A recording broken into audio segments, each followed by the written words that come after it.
Hello and welcome to the real asset show on CNBC Awaaz. आपके साथ मैं हूं आपका होस्ट विपिन भट्ट। तो बहुत बहुत स्वागत है आपका हमारे इस नई पेशकश, हमारे इस नए शो में, जहां पर कोशिश ये होती है कि आपको रियल एस्टेट की रियल तस्वीर दिखाई जाए, थोड़ा इन डेप्थ बात की जाए, थोड़ा आगे बढ़ के रियल एस्टेट को समझा जाए, ताकि आप रियल एस्टेट से जुड़ा अपना कोई भी डिसीजन बहुत अच्छी तरह ले पाएं। और अगर सिर्फ एक इंटरेस्ट भी आप रखते हैं देश के रियल एस्टेट मार्केट में, जो कि हम हिंदुस्तानियों को बड़ा प्रिय है, प्रॉपर्टीज हमें बहुत अच्छी लगती हैं, इमोशनल कनेक्ट भी होता है और मनी कनेक्ट तो है ही, इसलिए हमारी ये कोशिश इस शो में कि हम आपको एक बेहतरीन समझ देकर जाएं रियल एस्टेट की, क्योंकि बदलते वक्त के साथ रियल एस्टेट भी बदल रहा है और इस कार्यक्रम में उस बदलाव को पकड़ने की ही कोशिश होती है अलग अलग चीज़ों के जरिए। तो लगातार हमारी बातचीत जारी है यहाँ पर। आज थोड़ा फोकस करेंगे देश के रियल एस्टेट मार्केट के उस सेगमेंट पर जो इस समय रियल एस्टेट मार्केट खासतौर पे रेजिडेंशियल को ड्राइव कर रहा है, और वो है लग्जरी सेगमेंट, जहां पर डिमांड बहुत जोरदार है। लगातार महंगे महंगे घर बिक रहे हैं, बात करोड़ों की हो रही है और लगातार हो रही है, नंबर्स लगातार आ रहे हैं, क्वार्टर दर क्वार्टर रिकॉर्ड्स बन रहे हैं। आखिर ऐसा क्यों हो रहा है इस देश में, जहां पर इतनी डिमांड है मिड सेगमेंट में, अफोर्डेबल हाउसिंग में? वहां ऐसा क्या हुआ कि लग्जरी का जो बोलबाला है वो रुकने का नाम ही नहीं ले रहा है? लव फॉर लग्जरी इतना कैसे बढ़ा? कौन लोग हैं जो ये घर खरीद रहे हैं? किस तरह का बायर प्रोफाइल है? कहां पे बिक रहे हैं? कौन से बिल्डर के घर बिक रहे हैं? किस इलाके में बिक रहे हैं? ये सब जानना बड़ा इंटरेस्टिंग होगा, क्योंकि इन सब का इम्पैक्ट आता है उसी इलाके में बनने वाले दूसरे रियल एस्टेट पर। तो आज ये सारी बातचीत करेंगे, इनफैक्ट कुछ रिपोर्ट्स को शामिल करेंगे, और इसके लिए दो खास मेहमान आज हमारे साथ कार्यक्रम में जुड़ रहे हैं। तो स्वागत कीजिए मेरे साथ। कार्यक्रम में शामिल हो रहे हैं निरंजन हीरानंदानी सर, जो कि मैं कहूं कि लग्जरी हाउसिंग के सिनोनिम में पर्यायवाची इस देश के अंदर। बहुत बहुत स्वागत है सर आपका। फॉर्मल इंट्रोडक्शन ये कि हीरानंदानी ग्रुप के चेयरमैन है, और साथ ही डेवलपर्स का जो एक बड़ा एसोसिएशन है इंडिया में, नेरेटको, उसके भी नेशनल चेयरमैन है। So welcome to the real asset show sir. और साथ ही हमारे साथ जुड़ रहे हैं मिस्टर अभिनव जोशी, जो हेड ऑफ रिसर्च है इंडिया, मिडिल ईस्ट और नॉर्थ अफ्रीका, सीबीआरई के, जिनकी एक रिपोर्ट है रिसेंटली इंडिया में लग्जरी हाउसिंग पर। उसी से हम इस पूरी बातचीत का आधार बनाएंगे। सो आप दोनों ही मेहमानों का बहुत बहुत स्वागत है। चूंकि मैंने एक रिपोर्ट का जिक्र किया, तो अभिनव मैं उसके डिटेल बताऊं उससे बेहतर है कि आप ही अपने रिपोर्ट के डिटेल बताएं, और फिर उसको आधार बना के, उसको बेस बना के हम ये पूरी बातचीत करेंगे। तो क्या कह रही है आपकी रिपोर्ट, जो कि बेसिकली Q1 यानी कि जनवरी, फरवरी, मार्च इस साल के 2025 के कैलेंडर ईयर के, उनको बताती है? जी धन्यवाद विपिन जी, आपके चैनल पे मुझे इनवाइट करने का, और निरंजन जी के साथ इस पैनल में भाग लेना is definitely an opportunity for me. जो पहली तिमाही है या पहला क्वार्टर है 2025 का, जनवरी से लेकर मार्च तक, उसमें अगर हम रेजिडेंशियल रियल एस्टेट की बात करें तो जहां स्टेबिलिटी तो देखने को मिली सप्लाई में या सेल्स में, लेकिन लग्जरी रेजिडेंशियल में काफी तेजी दिखी है। अगर हम Q1 2024 के कंपैरिजन करें तो उसके कंपैरिजन में Q1 2025 में तकरीबन 28 से 30% का ग्रोथ हुआ है लग्जरी रेजिडेंशियल सेल्स में। अब आप सोचिए कि जो मार्केट ऑलरेडी उफान पे रही है सेकेंड हाफ ऑफ 2021 ऑनवर्ड्स, 22, 23, 24, अब जाके 2025 में भी इतनी अच्छी शुरुआत है, तो ये बहुत ही एक एनकरेजिंग साइन है। तकरीबन 2000 यूनिट्स बिके हैं। लग्जरी मैं डिफाइन कर दूं, अगर हम ओवरऑल कहें तो 4 करोड़ एंड अबव का ticket size, and 6 crore and above for Delhi, NCR and Mumbai, क्योंकि उनके प्राइस पॉइंट्स अलग हैं, ये थोड़ी ज्यादा बड़ी और एफ्लुएंट मार्केट्स हैं। लेकिन अगर मैं लग्जरी के साथ प्रीमियम सेगमेंट को भी जोड़ूं, जो कि 2.5 से 3 करोड़ के टिकट साइज वाले फ्लैट्स हैं, तो लेट्स से 2.5 से 3 करोड़ और 3 करोड़ एंड अबव, तो कुल मिलाकर 11,000 ऐसे फ्लैट्स बिके हैं पहले 3 महीने में, जो कि 50% हायर है फ्रॉम Q1 2025। ये हमारी एक्सपेक्टेशन के भी बियॉन्ड है। जाहिर सी बात है, अगर एक रेजिडेंशियल मार्केट का 9 से 10 साल का एक पूरा साइकिल होता है, तो हम ऑलरेडी 5वें साल में हैं, तो हमें ये लगा था कि शायद थोड़ी सैचुरेशन आए। लेकिन जिस तरह की जियोपॉलिटिकल अनसर्टेनिटी या मैक्रो इकोनॉमिक इंस्टेबिलिटी हमें 4-5 महीने से देखने को मिली है, जिस वजह से जो बाकी के इन्वेस्टमेंट प्लेटफॉर्म्स हैं, चाहे वो इक्विटी मार्केट्स हो या म्यूचुअल फंड्स हो, वहां पर थोड़ी वॉलिटिलिटी रही है और शायद रहेगी।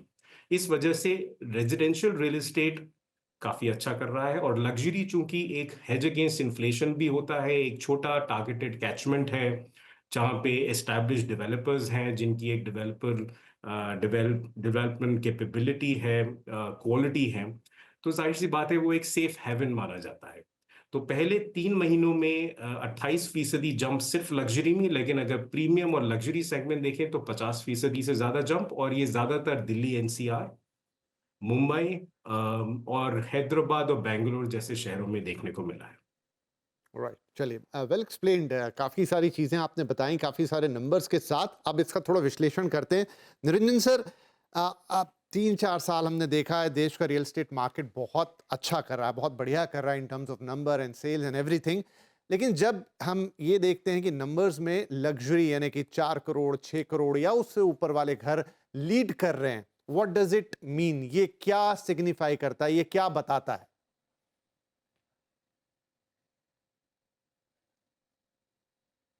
Sir, I think you are on mute. Sir, आप शायद म्यूट पर हैं, निरंजन सर।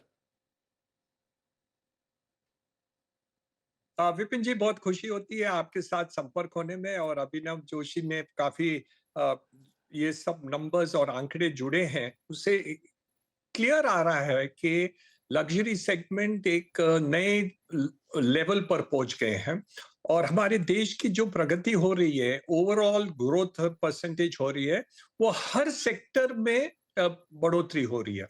लेकिन लग्जरी सेगमेंट और हायर सेगमेंट में, लग्जरी सेगमेंट पहले इतने डिमांड नहीं थी। मेरे अंदाज से 3 बातें हैं। पहले तो कोविड के बाद लोगों की एक विचारधारा चेंज हो गई। पहले घर में कोई रहते ही नहीं थे, वो ऑफिस में चले जाते थे वीकेंड में, और वीकडे में, और वीकेंड में वो कुछ हॉलिडे पर जाते थे, शॉपिंग पर जाते थे, घर में कोई उसकी महत्व नहीं थी। लेकिन कोविड के बाद लोगों को घर के लिए ज्यादा एक लगाव आ गया कि हमें जो घर लेना है वो सही होना चाहिए, और हमारी कैपेसिटी हो खरीदने की, तो हम उससे थोड़े 2 स्टेप्स आगे लेके हम ये घर खरीदे। ये विचारधारा की एक चेंजेस है। तो पहली बात है कि लोगों के पास कैपेसिटी पहले भी थी ऐसे घरों को खरीदने में, लेकिन आज की तारीख में उन्होंने एक्चुअली जो उनके विचारधारा है उनको एक्शन आउट किए हैं, और वो विलिंगनेस है कि वो लोन भी लेने को तैयार हैं, घर खरीदने को भी चाहते हैं, और अच्छे घर जिसपे सब सुविधाएं हो, फैसिलिटीज हो, एम्यूनिटीज हो, ये सब भी हम खरीदे। तो ये एक मेरे अंदाज से कोविड इफेक्ट गिना जाए। सेकंड, हमारे जो इनकम धारा जो बढ़ी है ये सेगमेंट की, वो काफी जोरदार बढ़ी है, तो वो एक सेकंड बात रहती है। लेकिन तीसरी बात जो है वो मैं समझता हूं कि अफोर्डेबल सेगमेंट की ग्रोथ थोड़ी कम हो गई, क्योंकि वो ब्याज ज्यादा हो गया था। ओरिजिनली पहले 6.5% ये ब्याज था, और कोविड के बाद वो 8.5%, 8.5, 8.7 तक पहुंच गए, और जो अफोर्डेबल हाउसिंग के सेगमेंट थी उसकी डिमांड कम हो गई। तो वो डिमांड कम होने पर, ये डिमांड बढ़ने पर, इसकी जो अलग दिख रहा है वो ज्यादा भेदभाव ज्यादा दिख रहा है, क्योंकि अफोर्डेबल सेगमेंट की डिमांड कम हो गई। तो मेरे अंदाज से ये 3-4 बातें के कारण के ये लग्जरी सेगमेंट में बढ़ोतरी ज्यादा हो गई। एक सवाल मेरे मन में और आता है निरंजन सर, वो ये है कि बीच में काफ़ी सारी बातें ये हुआ करती थी कि क्योंकि इक्विटी मार्केट में लोगों को बहुत अच्छे गेन्स हुए थे एक पर्टिकुलर टाइम पीरियड में कोविड के बाद में, तो वो सारा पैसा कन्वर्ट होके लग्जरी मार्केट में आ जाता था, लोग निकाल के थोड़ा सेफ हेवन मानते थे, इसलिए रियल एस्टेट में वो पैसा डाल देते थे। और हिंदुस्तान में रियल एस्टेट को लोग कितना पसंद करते हैं इमोशनली और एक एसेट के तौर पे भी, वो बात छुपी नहीं किसी से। लेकिन अब अगर पिछले 6 महीने देखूं तो इक्विटी मार्केट तो काफ़ी डोलड्रम्स में है, बहुत अनसर्टेनिटी है, बड़ी वॉलेटिलिटी है, लेकिन बावजूद इसके 2 बड़े क्वार्टर्स हमने देखा कि लग्जरी के नंबर अच्छे आ रहे हैं। इनफैक्ट ये भी पिछले 3 महीनों का ही नंबर है। तो क्या पहले वो जो कोरिलेशन निकाला जा रहा था वो थोड़ा सा अंदाजे पे था, या फिर ऐसा क्या हुआ कि वहां सब चीजें ऊपर नीचे हो गई लेकिन ये अभी भी बना हुआ है? तो पहली बात ये है कि जो लग्जरी की बेसलाइन थी, वो बहुत ही कम थी। विपिन जी, ओवरऑल देखा जाए कि जो कैपेसिटी थी मार्केट को खरीदने में, लोग खरीदते नहीं थे। उन वो समझते थे कि कोई ज़रूरत नहीं है। हमारे जो इक्विवेलेंट वेल्थ मैनेजर्स हैं या जो इक्वल वेल्थ के लोग हैं, वो बड़े घर खरीदते ही नहीं थे। तो इसलिए ये सेगमेंट के ऊपर कोई जोर नहीं दिया। अभी क्या हुआ है, देखा देखी होती है। हमारे सेगमेंट के सपोज हमारे सिमिलर मैनेजर लेवल एक अच्छा घर खरीदता है या एम्बिशियस घर खरीदता है, तो दूसरे की फैमिली ये समझते हैं कि हम क्यों नहीं खरीद सकते, हमारे हमारे फैमिली भी इसकी कैपेसिटी है खरीदने की, तो वो भी ये चाहते हैं। एक, जैसे मैंने कहा, एक माहौल बदल गया है, एक विचारधारा बदल गई है कि लोग आज खर्च करने के लिए तैयार हो गए, तो वो फर्क एक बहुत बड़ी बात आ गई है। और एक बार ये आ जाती है ना, तो ऑटोमेटिकली ये जो बेस, मिनिमम बेस था, वो बढ़ जाती है। अभी ये बेस की बढ़ोतरी इतनी इतनी ही रफ्तार से बढ़ेगी या नहीं बढ़ेगी, वो एक्चुअली ओवरऑल इकोनॉमी के ऊपर निर्भर है। मेरे अंदाज से, जैसे इकोनॉमी की ग्रोथ 6.25% है, मेरे अंदाज से इस साल ट्रम्प के बारे में कुछ नहीं कह सकता, बट ओवरऑल मैं समझता हूं कि बाकी सब हम ग्रोथ देखें तो देश में 7% के ऊपर रफ्तार से हमारी जीडीपी ग्रो हो सकती है। और ये ऐसे हो तो मेरे अंदाज से luxury segment, high and segment की बढ़ोतरी, अभिनव जी, नेक्स्ट ईयर इससे भी ज्यादा फिगर्स, आंकड़े 25-30% और भी आंकड़े आगे दिखाएंगे कि जनवरी और मार्च ऑफ 26 में और भी 25-30% मिनिमम दिखाएंगे।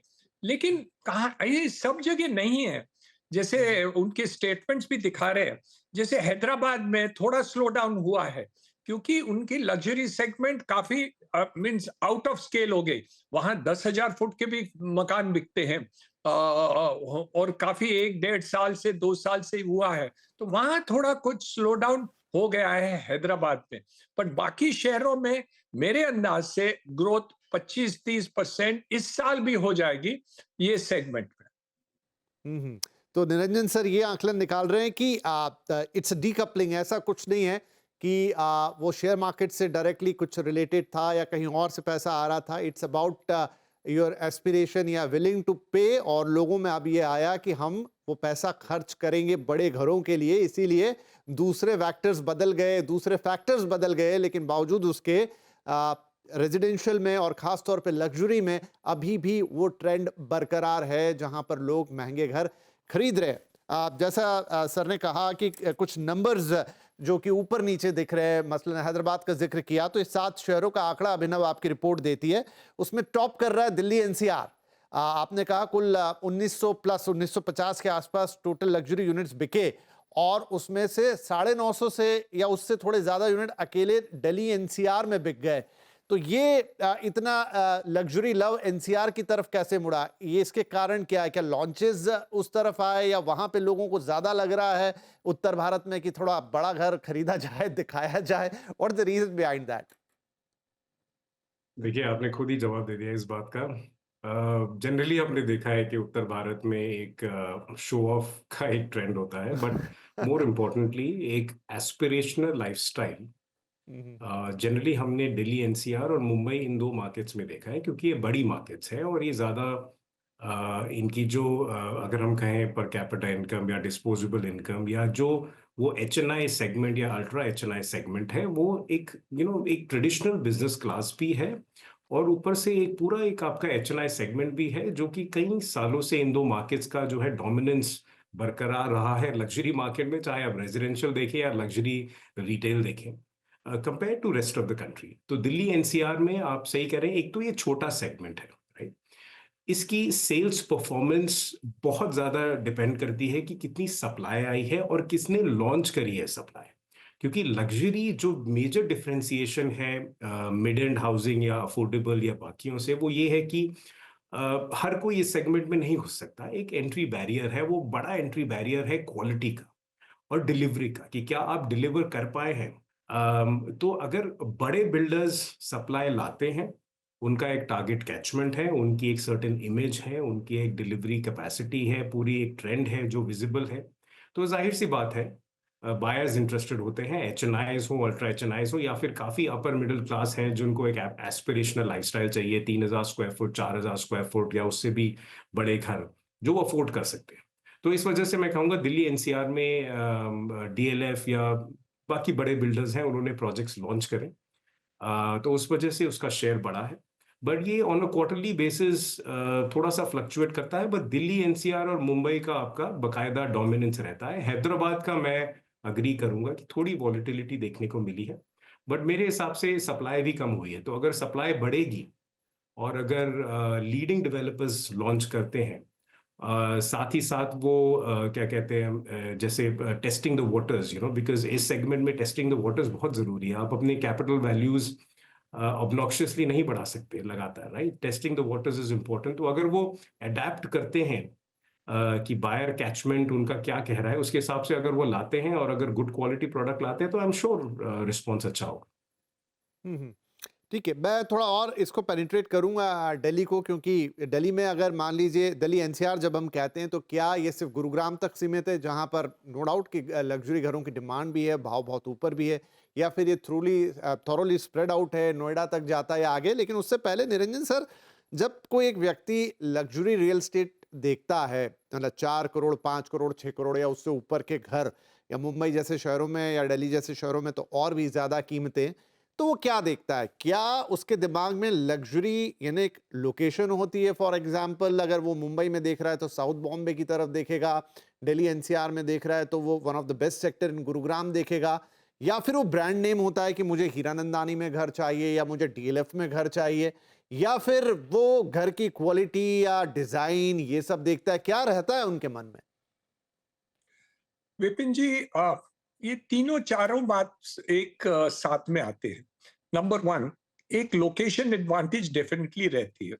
जैसे कोई भी एरिया डेवलप्ड हो, डेस्टिनेशन हो जाए, हाई एंड के लोग वहां रहते हैं, तो पहली वो बात रहती है। जैसे बांद्रा हो जाए या पवई हो जाए, ऐसे जैसे लोकेशंस हो जाए, जैसे गुरुग्राम में जो आप देखेंगे, तो मेरे अंदाज से जो टोटल सेल NCR की हुई है, उसमें से 20% से ज्यादा सिर्फ DLF की एक जो प्रोजेक्ट है उसके आंकड़े हैं। तो वो एक ज्यादातर इन्फ्लुएंसर जो हुआ है, उनकी एक प्रोजेक्ट्स के कारण भी दिल्ली NCR के रीजन में काफी ये बढ़ोतरी हुई है। सेकंड बात है, जो लग्जरी सेगमेंट है, वो लग्जरी सेगमेंट जब भी बात करते हैं तो लोग एक प्रेस्टीज की बात रहती है कि हम ब्रांडेड होम्स में रहो, ब्रांडेड डेवलपर्स के प्रोजेक्ट हो, वो एक एड्रेस गिना जाता है, वो बात होती है। End of course amenities, quality amenities, swimming pool projects, school, college, hospital, neighbourhood में सब हो जाए। और आज के तारीख में वो सुपर लग्जरी इससे गिना जाते हैं कि जो कॉमन फैसिलिटीज रहती है, जैसे गोल्फ कोर्स बताते हैं या क्लब हाउस बनते हैं, वो टॉप एंड होते हैं, मेंटेन भी रहते हैं, और उनकी आउटगोइंग भी दूसरे प्रोजेक्ट से ज्यादा होती है। तो that means the people who are buying that can afford not only buying the project, not only paying the interest, but also to be able to continue to maintain the high quality of homes that they are buying into, whether property tax or other common outgoing, ये सब भी उसके ऊपर निर्भर होते हैं कि उनकी कैपेसिटी होती है कि वो हम ये बर्दाश्त कर सके या हम पे कर सके और सुखी रहेंगे। तो ये सब मिलके एक बातें रहते हैं for the purposes of choosing the high end asset, specially the super luxury, and location is of course the major factor in this whole situation. एक अंदर की बात निरंजन सर आपसे पूछना चाहूंगा, अक्सर लोग ये समझते हैं कि जो हाई एंड लग्जरी वाले ग्राहक रहते हैं वहां पर कोई लोन वोन वाला चक्कर नहीं रहता, वो सब सीधे अपफ्रंट पेमेंट करते हैं या बहुत ही हाई नेटवर्थ इंडिविजुअल्स होते हैं। लेकिन असलियत क्या है, मतलब वो आप हमें थोड़ा बता पाएंगे कि शायद नहीं ऐसा नहीं है, वहां पर भी लोग लोन लेके प्रॉपर्टी खरीदते हैं? वैसे देखा जाए तो नॉर्मल प्रॉपर्टीज में अबाउट 75% लोन लेते हैं नॉर्मल प्रॉपर्टीज में। अब हाई एंड लग्जरी में आप देखेंगे तो लगभग 30 to 35% लोन लेते हैं। और हर एक को पूरे अमाउंट के लोन नहीं लेते, वो काफी कुछ परसेंटेज उनको लेना होता है, पूरा नहीं होता। जैसे मिड और लोअर अफोर्डेबल सेगमेंट में 80-85% वो लेते हैं। ऐसे हाई एंड प्रॉपर्टीज में देखेंगे तो एवरेज 25-30%, 40% तक लोन लेते हैं। फुल अमाउंट के लोन लेते नहीं है, और बैंक्स और फाइनेंशियल इंस्टीट्यूशंस भी उनको इतना लोन नहीं देते, क्योंकि उनकी इनकम उनकी कैपिटल कैपेसिटी ज्यादा होती है, पर इनकम कैपेसिटी के हिसाब से वो लोन पूरे अमाउंट का नहीं देते। तो ऐसे देखे जाए तो परसेंटेज ऑफ लोन जो लग्जरी सेगमेंट में है वो फार कम होते हैं, not because they can not afford it, in many cases उनके वो लेना नहीं चाहते क्योंकि उनके पास खुद एसेट हो। दूसरी बात रहती है कि नॉर्मली आज के तारीख में वो उनके ओरिजिनल फ्लैट बेच के री इन्वेस्टमेंट करते हैं, तो उनको कैपिटल गेन्स का एक बेनिफिट मिल जाता है कि वो री इन्वेस्टमेंट करें, तो वो capital gains tax for one house is permitted. Number 3, आज की तारीख में capital gains tax even for other assets और long term capital gains property हम बेचते हैं तो 12.5% है, 12.5% और टैक्स होता है long term capital gains tax. तो वो री इन्वेस्टमेंट करना चाहते हैं इनटू कैपिटल एसेट्स अगेन, तो वो बिकॉज ऑफ दैट रीजन और टैक्स बेनिफिट जो मिल रहा है, लोग लग्जरी सेगमेंट में इन्वेस्ट करने चाहते हैं, क्योंकि ये जो टैक्सेशन है लॉन्ग टर्म कैपिटल गेन्स का वो प्रॉपर्टी के ऊपर कम है। तो ये दोनों तीनों बातों के कारण even in the luxury segment loan लेते हैं, कम लेते हैं, कम लॉन्ग टर्म भी नहीं लेते, शॉर्ट टर्म पीरियड के लिए लेते हैं, और पूरे अमाउंट के नहीं लेते। जैसे मिड लेवल और अफोर्डेबल सेगमेंट में ज्यादातर हम देखते हैं कि फुल अमाउंट लेना चाहते हैं, या 80% 90% भी वो लोग लोन लेते हैं, and paid over period of 20 years 25 years जो करना चाहते हैं। ये जो लग्जरी सेगमेंट में है मोस्टली 5 इयर्स 7 इयर्स में पूरा पेमेंट कर देते हैं, और प्री पेमेंट काफी हो जाता है। राइट। हमारे बहुत सारे दर्शकों को ये बात आपकी पसंद आएगी। एक इंसाइट है कि how rich people bye their homes, कैसे वो मैनेज करते हैं, कैसे उनका गणित रहता है घर को खरीदने के लिए, और उसमें क्या क्या कंपोनेंट इन्वॉल्व होते हैं when it comes to mathematics. Abhinav, कोई आपकी रिपोर्ट में वैसे जिक्र तो नहीं है, लेकिन मैं आपसे पूछूं कि कोई जो ये पूरा यूनिट्स बिके, इतने सारे जो रिपोर्ट है, इसमें बायर प्रोफाइल कहीं बनाई हो, किस किस तरीके के लोगों ने घर खरीदा, कि वो इंडस्ट्रियलिस्ट थे या वो फिर इंडिविजुअल हाई नेटवर्थ इंडिविजुअल्स थे या प्रैक्टिशनर्स थे, किसी तरह के डॉक्टर्स थे, आर्किटेक्ट्स थे, कुछ ऐसा इंसाइट है इस रिपोर्ट के अंदर? देखिए, हमने रिपोर्ट में तो ये नहीं डाला है, बट टिपिकली अगर आप टॉप डेवलपर्स की बात करें तो उनका जो टारगेट कैचमेंट है वो जनरली आपका बिजनेस क्लास होता है, जिसमें आपके हाई नेटवर्थ इंडिविजुअल्स होते हैं, आपकी इंडिविजुअल बिजनेस फैमिलीज हैं, चाहे वो मुंबई में हो, दिल्ली एनसीआर में हो, कई छोटे शहरों में भी बहुत एफ्लुएंट इंडिविजुअल्स होते हैं जो उनसे कनेक्टेड होते हैं, जो उनके प्रोजेक्ट्स में दिल्ली एनसीआर या बड़े शहरों में इन्वेस्ट करते हैं। उसके अलावा एक जो पूरा स्टार्टअप का जो एक कल्चर चला है पिछले 10-15 सालों में, और जो एक एंटरप्रेन्योरियल क्लास एक नई आई है, तो वो जो स्टार्टअप क्लास है जिसमें काफ़ी मिलेनियल्स भी हैं और काफ़ी जेनजी स्टार्टअप ओनर्स भी हैं, वो भी एक एस्पिरेशन रखते हैं, तो ये भी उनका टारगेट कैचमेंट होता है। ये जनरली मैंने देखा है कि गुड़गांव साइड पर आपके HNIs बिजनेस क्लास और आपके ये स्टार्टअप फाउंडर्स वगैरह ये मेन इन्वेस्टर्स होंगे, similar in case of Mumbai. लेकिन हमने नोएडा जैसी मार्केट्स में भी लग्जरी लॉन्चेस देखे हैं 15 से 20 हज़ार या 20 से 22 हज़ार पर स्क्वायर फुट के प्राइसिंग में। वहां पर हमने अपर मिडिल इनकम क्लास के बायर्स को भी देखा है, जिनका एक एस्पिरेशनल लाइफस्टाइल है, जो एक मे बी सैलरीड क्लास है बट सीनियर लेवल पे हैं, और एक सर्टेन इनकम लेवल में एक सर्टेन लेवल पे पहुंच चुके हैं, और वो एक बड़ा घर लेना चाहते हैं, या फिर वो लोग जिनके दिल्ली या मुंबई या बड़े शहरों में पुराने प्लॉटेड डेवलपमेंट्स हैं, उनको बेच के they want to move into a flat, और वो सोचते हैं कि उस बजट में एक बड़ा फ्लैट लिया जा सकता है जिसकी बेटर क्वालिटी हो।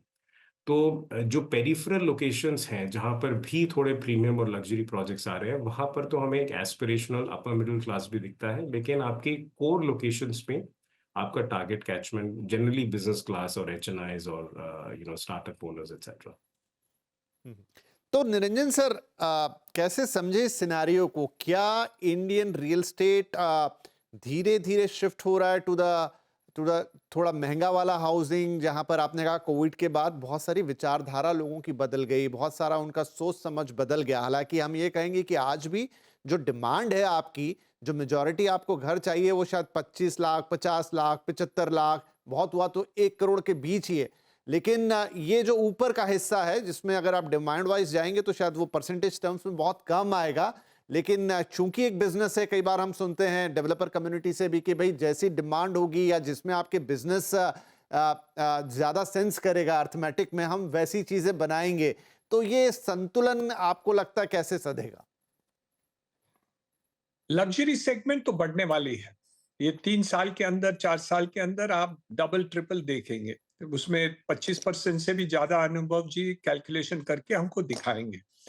लेकिन हमें ख्याल रखना है कि वो बेस ही छोटा था, क्योंकि ये लग्जरी सेगमेंट की डिमांड ही नहीं थी 3-4 साल। अब कोविड के पहले इसकी डिमांड बहुत ही कम थी और लोग बनाते भी नहीं थे और लोग खरीदते भी नहीं थे।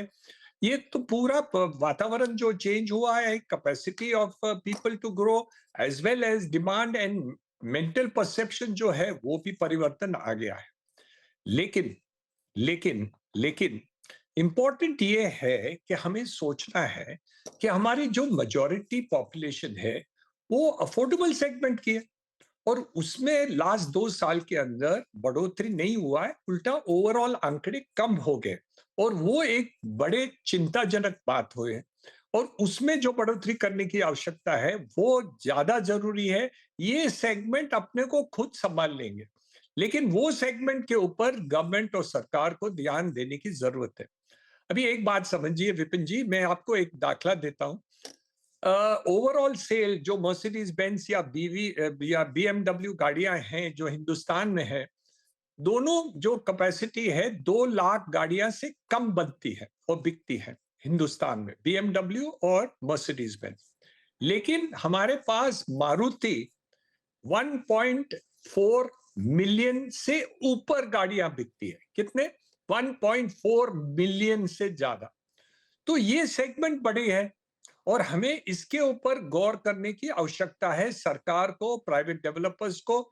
लेकिन सरकार के जो टैक्सेस हैं, रेडी रेकनर है, जमीन के भाव हैं, वो इनकैपेसिटी बना देती है कि ये सेगमेंट को हम कैसे ग्रो करें। तो लास्ट आप देखा जाए, लास्ट 2-3 साल के अंदर जो टैक्सेस बढ़ गए हैं, गवर्नमेंट सरकार की डेवलपमेंट चार्जेस बन गए हैं, वो मुंबई जैसे शहर में आप अफोर्डेबल घर प्राइवेट सेक्टर में बना भी नहीं सकते और बेच भी नहीं सकते, और सरकार आपको, टैक्स डिपार्टमेंट आपको पिनल करेंगे, आप सस्ते भाव में बेचेंगे, क्योंकि रेडी रेकनर रेट बहुत ज्यादा बढ़ा दिया है।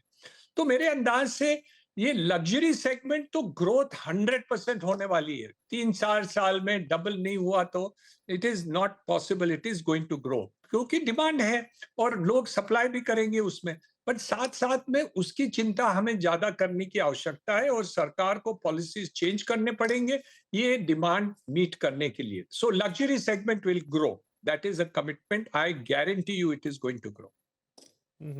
अभिनव, इस पे आपके भी विचार जानना चाहेंगे। इनफैक्ट एक चीज मैं पॉइंट आउट यहाँ करूं, क्योंकि पिछले शो में विपुल रुंगटा साहब आए थे, एचडीएफसी कैपिटल के एमडी और सीईओ साहब, तो वो उनका एक अलग पर्सपेक्टिव था। जैसे अभी शुरू में निरंजन सर ने बोला ना कि एक ट्रम्प वाली जो चीज घट गई, पूरी दुनिया में उथल पुथल मची, तो उसका तो एक अलग ही हिसाब किताब है। तो उनका कहना था कि वो जो दुनिया भर में जो उथल पुथल मची है, और बहुत सारे जो एनआरआईज हैं अब वो इंडिया की तरफ देख रहे हैं कि वो थोड़ा स्टेबल होना चाहते हैं, कि भाई दुनिया में अब अमेरिका भी अगर उतना स्टेबल नहीं रह गया, जहां इतने सालों से सब रहना करना सब इतना आसान था, सब कुछ था, तो वापस वो इंडिया की तरफ देख रहे हैं। और जब वो इंडिया की तरफ देख रहे हैं तो वो इंडिया में सबसे आसान चीज जो करना चाहते हैं, या सबसे पहली चीज की एक बेहतर प्रॉपर्टी बाय करना चाहते हैं। तो उसका भी एक इम्पैक्ट लग्जरी पे आता हुआ दिखेगा, ऐसा उनका असेसमेंट था। आप दोनों बताएंगे कि वो कितना सही हो सकता है। लेकिन अभिनव, ये जो असंतुलन है जिसका अभी निरंजन सर ने भी जिक्र किया, ये असंतुलन क्या बढ़ता चला जाएगा? क्योंकि देखिए, आफ्टर ऑल एक बिजनेस है रियल एस्टेट का। आप उस बिजनेस के अलग अलग पार्टनर्स हैं, उसमें सरकार एक अलग तरह का रोल प्ले करती है, डेवलपर कम्युनिटी एक अलग तरीके से उसको देखती है, और जो डिमांड है, जो लोगों को चाहिए, जो मेजॉरिटी ऑफ लोगों को चाहिए, वो बिल्कुल अलग है। ये संतुलन कैसे बैठेगा? देखिए ये एक बहुत ही अच्छा सवाल है, क्योंकि अफोर्डेबल हाउसिंग का जो ड्रॉप है वो तो पिछले कुछ सालों से हम भी देख रहे हैं। इनफैक्ट पोस्ट कोविड तो अफोर्डेबल हाउसिंग में कोई ऐसा उछाल आया ही नहीं। अफोर्डेबल हाउसिंग में कहूँगा 75 लाख से कम के घर या 50 लाख से कम के घर।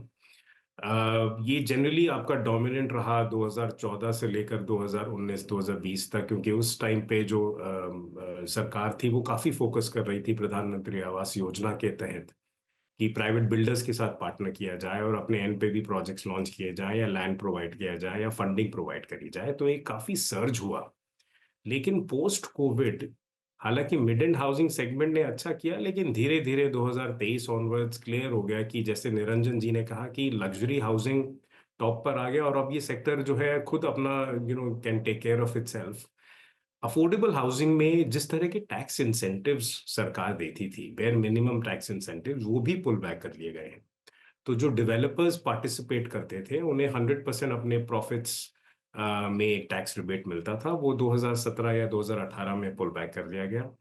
और जो फर्स्ट टाइम होम बायर्स थे उन्हें भी एडिशनल इंसेंटिव मिलता था, टैक्स रिबेट मिलती थी, वो भी पुल बैक कर लिया गया। तो सरकार की जो मंशा है वो इसमें बहुत क्लियर होनी चाहिए। हालांकि जब ये सरकार फिर से चुन के आई थी तो उन्होंने कहा कि अफोर्डेबल हाउसिंग पर एक रिन्यूड फोकस होगा पीएमएवाई के अंदर। सो आई होप कि आने वाले कुछ महीने में सरकार या तो फ्रॉम अ लैंड पर्सपेक्टिव या फिर जैसे निरंजन जी ने कहा रेडी रेकनर रेट्स, आपके circle rates perspective across cities, state governments के साथ बैठकर एक कॉन्फिडेंस बिल्डिंग मेजर या एक सीरीज ऑफ इंसेंटिव्स ऑफर करें।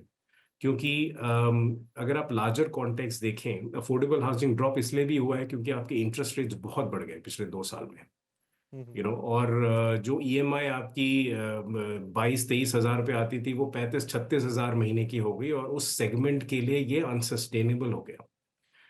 ये इम्पैक्ट था डिमांड पे। बी, बिल्डर्स के लिए जैसे निरंजन जी ने कहा लैंड वैल्यूज इतनी बढ़ गई कि कोर लोकेशंस तो आप भूल जाइए, सिटी सेंटर से 50-60-70 किलोमीटर दूर भी अफोर्डेबल हाउसिंग के लिए लैंड पार्सल लेना और ऐसा प्रोजेक्ट लॉन्च करना, वहां पे मार्जिन आपके 10% से भी कम हो गए हैं। इनफैक्ट अगर आप जिस तरह से लेबर वेजेस बढ़ रहे हैं, एवरेज हमने अर्लियर दिस ईयर असेस किया था 7 से 8% का एवरेज ग्रोथ है लेबर में, और कंस्ट्रक्शन कॉस्ट 3 से 4% बढ़ रही है। ऐसे में आप टैक्स इंसेंटिव्स भी नहीं दे रहे हैं, कैपिटल वैल्यूज भी बढ़ रही है और आपके इंटरेस्ट रेट्स भी बढ़ रहे हैं। तो ये डबल ट्रिपल वैमी था उस सेगमेंट के लिए। मेरा मानना ये है कि आने वाले 12 महीने में एटलीस्ट लेंडिंग एनवायरनमेंट उस सेगमेंट के लिए थोड़ा सा ईज आउट हो जाएगा। आपके इंटरेस्ट रेट कट्स अगर होते हैं तो जो प्रायोरिटी हाउसिंग है उसको, और मिड एंड हाउसिंग उसको भी, हमें मिड एंड को भी नहीं भूलना चाहिए, मिड एंड पे भी एक इम्पैक्ट है।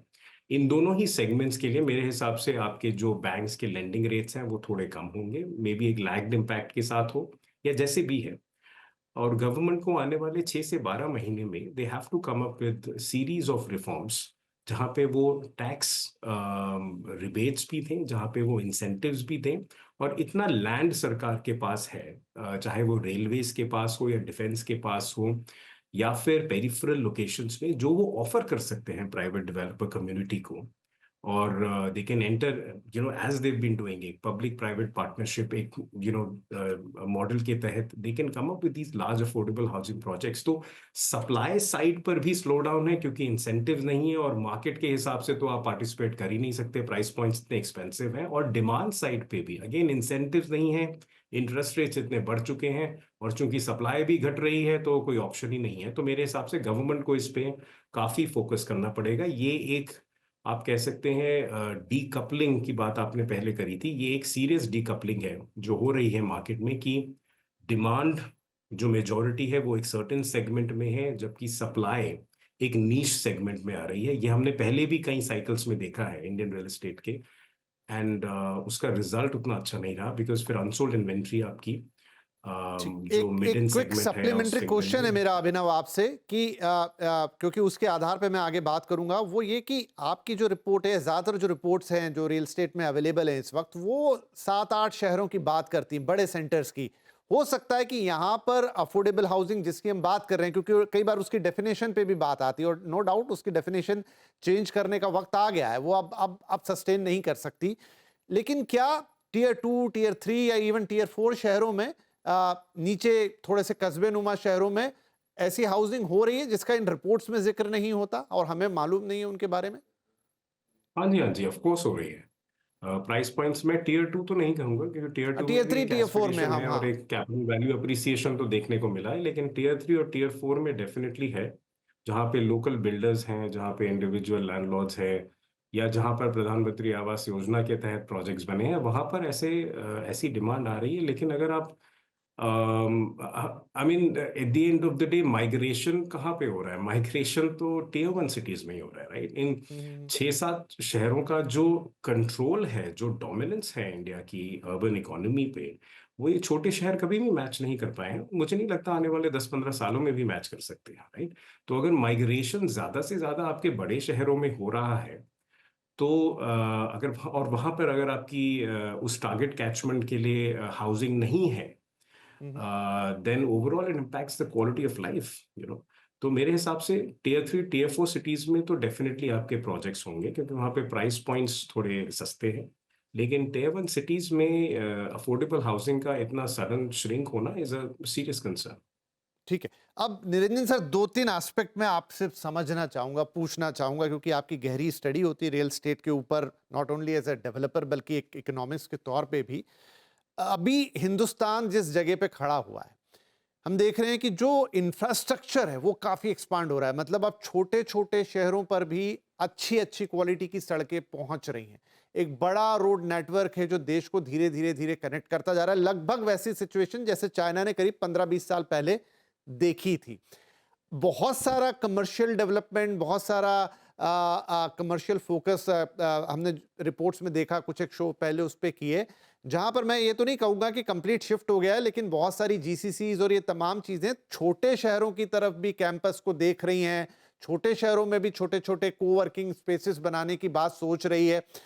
क्या आने वाले वक्त में ये बड़े 6-7 शहर, इन पे तो लोड ऑलरेडी बहुत ज्यादा है, यहां पर अफोर्डेबल हाउसिंग डेफिनेटली एक, जब तक डेफिनेशन चेंज नहीं होगी शायद मुश्किल होगा, लेकिन टियर 3 टियर 4 सिटीज में क्या आप जैसे डेवलपर या वहां के लोकल डेवलपर या कोई और तरीके से किसी और योजना के तहत क्या वहां पर हम एक हाउसिंग देख सकते हैं? क्योंकि वहां लैंड उतनी महंगी नहीं होगी, वहां पर कंस्ट्रक्शन की कॉस्ट भी शायद कम आए, और जिस प्राइस पॉइंट या जिस सेगमेंट की हम बात कर रहे हैं वो कैटर होता हुआ नजर आए। विपिन जी, जो आप चाहते हैं वो दिखता तो नहीं है, मैंने इसीलिए आपसे क्योंकि पूछा, जो यू नो बेटर। अ, आप देखिए बम्बई जैसे, देखिए एनसीआर, देखिए ये जैसे दोनों शहर की बात पे पहले कर रहा हूं। जो इंफ्रास्ट्रक्चर अभी बढ़ोतरी हो रही है, मेरे अंदाज से इनकी जीडीपी ग्रोथ अंदाज सालाना 15% जीडीपी ग्रोथ होने वाली है। वो कोई टियर 2 टियर 3 सिटी इसको मैच नहीं कर सकती, क्योंकि इनका क्वांटम बहुत ही बड़ा है। अभी जैसे देखिए बॉम्बे शहर है, हम क्रॉस हार्बर ब्रिज बनाया, कोस्टल रोड बन रहे हैं, 300 किलोमीटर मेट्रो बन रही है, नया एयरपोर्ट जब ये हो जाएगा तो पूरा इंफ्रास्ट्रक्चर हमारा पनवेल करजत तक हो जाएगा। तो ये सब के कारण मेरे अंदाज से जो ग्रोथ आने वाली है मुंबई रीजन में, वो शायद अनबिलीवेबल होने वाली है। आप बिलीव ही नहीं कर सकते। तो माइग्रेशन यहाँ इस ऐसे जैसे शहरों में इंफ्रास्ट्रक्चर बढ़ती है। ये सेकेंड एयरपोर्ट शुरुआत ही नहीं हुई है। महाराष्ट्र सरकार ने थर्ड एयरपोर्ट भी ऐलान कर दिया है कि मुंबई के लिए थर्ड एयरपोर्ट की जरूरत पड़ेगी। देखिए सेकेंड एयरपोर्ट अभी लैंडिंग भी नहीं हुई, तैयार तो हो गई है लेकिन लैंडिंग नहीं हुई, और तीसरे एयरपोर्ट की बात चल रही है। लेकिन ये सब जो इंफ्रास्ट्रक्चर बन गई है और ग्रोथ है और जीडीपी ग्रोथ है और बाकी के जो सपोर्टिंग इंफ्रास्ट्रक्चर है, वो इतने ज्यादा हैं कि बाकी के टियर 3 टियर 4 को मैच करने में नहीं। वहां बढ़ोतरी होने वाली है लेकिन ओवरऑल इन कंपैरिजन दिखेगी नहीं, ये प्रॉब्लम है। वहां भी होने वाली है, टियर सिटीज ग्रो नहीं होंगे वो बात नहीं है। जैसे अभी रिलीजियस टाउन्स है, वहां जरूर होते हैं। Destination let's say hospitality centres हैं, जैसे गोवा जैसे जगह है, वहां भी डेवलपमेंट काफी हो रही है। तो अलग अलग डेवलपमेंट होंगे, but if you can compare them with tier 1 and tier 2 major cities के कंपैरिजन में, आपको कोई कंपैरिजन दिखने वाले नहीं है नेक्स्ट 5 इयर्स के लिए, because growth of tier 1 and metropolitan town is so much more than the rest of the country. That is the problem. Comparison में जो compare करते हैं ना, वो गलत है. उनकी growth होने वाली है, उनके growth के हिसाब से 6% 7% growth हर शहर tier 3 tier 4 का भी होगा. लेकिन मेट्रोपॉलिटन टाउन्स की ग्रोथ जीडीपी में लगभग 15 to 17% होने वाली है. शायद उससे ज्यादा भी हो सकती है if the development is done very sensibly. तो निरंजन सर, ये टीयर 1 का तो हमको हिसाब किताब समझ में आया, लेकिन आपने कहा टीयर 3 टीयर 4 की भी ग्रोथ होगी, कंपैरेटिवली इनसे कम होगी, लेकिन क्या वहां जाकर भी कुछ हाउसिंग करना, कुछ घर बनाना, क्या वो बिजनेस पॉइंट ऑफ व्यू से सेंस करेगा? लोग जाएंगे वहां पर? हाँ, जाएंगे ना, क्यों नहीं जाएंगे? वहां भी तो अपॉर्चुनिटी है, लेकिन जो साइज एंड स्केल की बात कर रहे हैं ना, यहाँ पे सपोज पनवेल में 10 बिल्डर हैं जो 200 एकड़ से ज्यादा डेवलपमेंट कर रहे हैं. ऐसे कोई थियर 3 सिटीज में आपको 10 एकर्स 15 एकर्स की टाउनशिप्स आप कर देंगे तो उसका डिमांड पूरा हो जाता है. तो वो कंपैरेटिव स्टोरी में टियर 3 में भी डिमांड है, ऐसे नहीं है. सूरत में भी डिमांड है, इंदौर में भी डिमांड है, भरपूर डिमांड है, लेकिन आप कंपेयर नहीं कर सकते. डिमांड है और होने वाली है और ग्रोथ भी होगी, लेकिन वो सरकार के ऊपर निर्भर है, लोकल अथॉरिटी के ऊपर निर्भर है कि वो इंफ्रास्ट्रक्चर कैसे मेंटेन करें और कमर्शियल इस्टेब्लिशमेंट या मैन्युफैक्चरिंग इन्वेस्टमेंट या रिलीजियस इस्टेब्लिशमेंट को कैसे उसके ऊपर ध्यान दोहरा दे. चलिए ठीक है, तो ये एक इंटरेस्टिंग पिक्चर है. ये एक इंटरेस्टिंग पिक्चर है कि इंफ्रास्ट्रक्चर की development around your main cities. Mumbai का एग्जांपल, कोस्टल रोड ने काफी तस्वीर बदली, अटल सेतु ने लगभग बदल दिया, जो निरंजन जी ने पूरा डिटेल बताया कि अब तो तीसरा एयरपोर्ट की भी बात हो रही है. तो डेफिनेटली जो ग्रोथ मुंबई को मिलेगी उसका comparison rest of the India से नहीं या rest of the other cities से नहीं होगा. लेकिन जिस एक वृहद इंफ्रास्ट्रक्चर की हम बात कर रहे हैं, जो बड़ा रोड नेटवर्क या दूसरे छोटे एयरपोर्ट्स के नेटवर्क, उससे जो कनेक्टिविटी छोटे शहरों को मिल रही है, शायद वो तस्वीर अभी पूरे रंग भरने उसमें बाकी है. कितना लंबा समय होगा ये अलग बात है. सर कह ही रहे हैं कि वहां पे भी होगी, बट फिर लोकल अथॉरिटीज पे, लोकल गवर्नमेंट पे बहुत कुछ निर्भर होगा कि वो चीजों को चैनलाइज कैसे करते हैं. अभिनव, मुझे एक बात बताइए कि यहां से अब तक तो जो हमने देखा, coming back to our original topic, बढ़िया रहा और सर ने प्रेडिक्ट भी किया यहाँ पे कि आने वाले समय में भी ये डिमांड और बढ़ेगी. नेक्स्ट रिपोर्ट जब आप लेकर आएंगे तब आप और कुछ परसेंटेज ऊपर, क्या टेलविंड्स और हेडविंड्स आप देख रहे हैं? क्योंकि अभी थोड़ा सिनारियो डगमगाया है, हालांकि ये सेटल हो जाएगा और सेटल होता हुआ दिख भी रहा है. ट्रम्प साहब हैं तब तक वो चीजें ऐसी करती रहेंगे, थोड़ी ग्लोबल अर्थव्यवस्था में ऊपर नीचे होता रहेगा. लेकिन फिर भी आगे के दो क्वार्टर्स की बात कर लूं, किस तरह का आपको दिख रहा है अगर मैं लग्जरी की ही बात करूं? देखिए, लग्जरी में तो मुझे ग्रोथ होती दिख रही है, बिकॉज जैसे हमने कहा एक नीश सेगमेंट है, छोटा सेगमेंट है और इसका बेस भी काफी लो रहा है. तो उसके मुकाबले में आपके ग्रोथ रेट्स पॉजिटिव रहेंगे. I think 15-20% easily you can see, और more than that every quarter. और ये सप्लाई लिंक्ड है, लोगों का एपेटाइट अभी भी स्ट्रांग है. वॉलिटिलिटी अगर हम चाहे सोचें कि ये डीकपल्ड है, जैसे भी है, but fact of the matter is कि जब सडनली अगर आपके पास डिप्लॉय करने के लिए 2-3 करोड़ हैं और आप सोचते हैं कि इक्विटी मार्केट्स तो पिछले 6 महीने से थोड़ी सी वॉलेटाइल हैं, वेयर डू आई इन्वेस्ट, और अगर एक आपका प्रेफर्ड डेवलपर है जो कि एक अच्छा प्रोजेक्ट लाता है and you been looking forward to it, तो मेरे हिसाब से लोग इन्वेस्ट करते रहेंगे. द ओनली कंसर्न नहीं कहूँगा मैं, दो बहुत ही इंटरेस्टिंग चीज़ें हैं यहाँ पे जो हमारे डिस्कशन में आई भी हैं. पहला ये है कि लग्जरी एज अ सेगमेंट अभी तक was dominated by tier 1 developers. Hiranandani है या डीएलएफ है या प्रेस्टीज, शोभा एटसेट्रा. पिछले 6 से 9 महीने में मैंने देखा है कि काफ़ी नए नाम आ रहे हैं सेगमेंट में. वो लग्जरी भले ही ना हो लेकिन वो प्रीमियम होता है. तो 15 से 20 हजार रुपए पर square foot for example NCR में, गुड़गांव के पेरीफेरी में ये प्रोजेक्ट्स लॉन्च हो रहे हैं. 2,500-3 हजार स्क्वायर फुट की इनकी अपार्टमेंट साइजेस हैं. सिमिलरली बैंगलोर में एट्सेट्रा. तो ये एक चीज़ हमें ध्यान में रखनी होगी कि अगर नए बिल्डर्स इस सेगमेंट में आते हैं, जो आई होप ये रियलाइजेशन है कि जो एस्टैब्लिश्ड बिल्डर्स हैं उन्होंने अपनी reputation over the course of several years establish करी है और एक डिलीवरी ट्रैक रिकॉर्ड है जो उनके कैचमेंट को पसंद है. बिकॉज जो एस्पिरेशन है उसको मीट करना बहुत जरूरी है। तो that will be very interesting कि अगर नए बिल्डर्स लग्जरी नहीं तो मे बी एक premium luxury sort of segment में आने की कोशिश करते हैं, बिकॉज वहां पे मार्जिन बहुत अट्रैक्टिव है।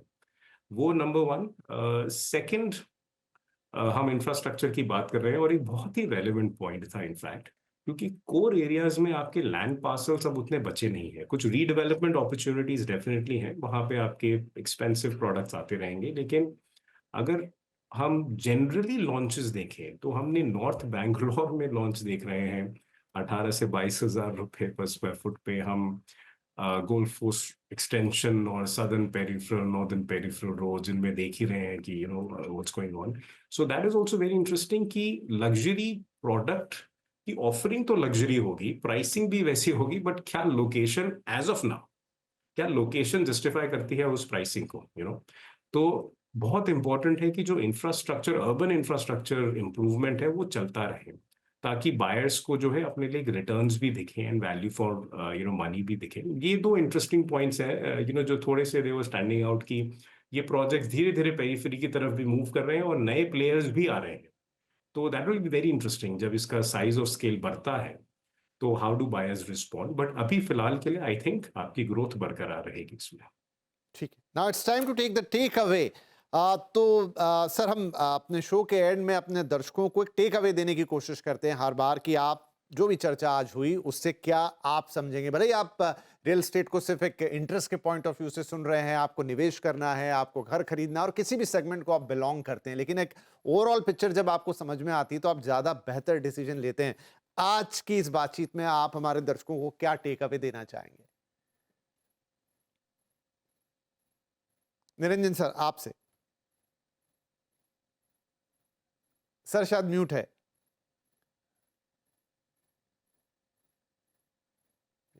Sorry, real estate is an asset portfolio जहां लॉन्ग टर्म कैपिटल ग्रोथ काफी रहेगा। और आज के तारीख में जैसे ये हलचल हो गई है कैपिटल मार्केट्स में, उसके कारण शायद ज्यादा लोग जो इन्वेस्टमेंट्स है कुछ पार्ट पोर्टफोलियो रियल एस्टेट में डाइवर्ट कर लेंगे। दूसरी बात है कि काफी लोग अलग अलग एसेट पोर्टफोलियो घेते हैं, मिड लेवल और अफोर्डेबल का पता नहीं है मुझे कैसे ग्रोथ होने वाली है, लेकिन डिमांड तो रहेगी वो सेगमेंट में। लेकिन इन्वेस्टमेंट पोर्टफोलियो मिड सेगमेंट में और लग्जरी सेगमेंट में काफी बढ़ रहा है और शायद आगे बढ़ भी सकता है। तो ये एक डेफिनेटली डायरेक्शन दिख रहा है। सो इन्वेस्टमेंट मार्केट आज के तारीख में real estate is a positive thing, क्योंकि सेल्स भी है, डिमांड भी है और ग्रोथ भी है। Right, Abhinav, your take? देखिए, मेरा व्यू यही है कि मैं फिर से जिस बात को मैंने स्टार्टिंग में कहा था कि वॉलेटिलिटी से थोड़ा परे है रेजिडेंशियल। जैसे गोल्ड में हम एक तेजी देख रहे हैं, उसी तरह रेजिडेंशियल और लग्जरी रेजिडेंशियल रियल एस्टेट में तेजी देख रहे हैं जो बनी रहेगी। It will take care of itself for sure, लेकिन मेरा फोकस यही होगा कि बायर्स के लिए कि अपना ड्यू डिलिजेंस जरूर करें, चाहे वो मिड एंड सेगमेंट में कर रहे हैं, चाहे वो लग्जरी में इन्वेस्ट कर रहे हैं। Developer capability, infrastructure, overall project offering, facilities, वो ड्यू डिलिजेंस का कोई रिप्लेसमेंट नहीं है। वो हर वक्त होनी जरूरी है, चाहे ये एक अप साइकिल हो या डाउन साइकिल हो, कोई भी लोकेशन हो, तो due diligence is a must for sure. Right, बिल्कुल बिल्कुल, वो तो आपको देख के करना ही चाहिए। लेकिन आज की चर्चा काफ़ी अच्छी रही।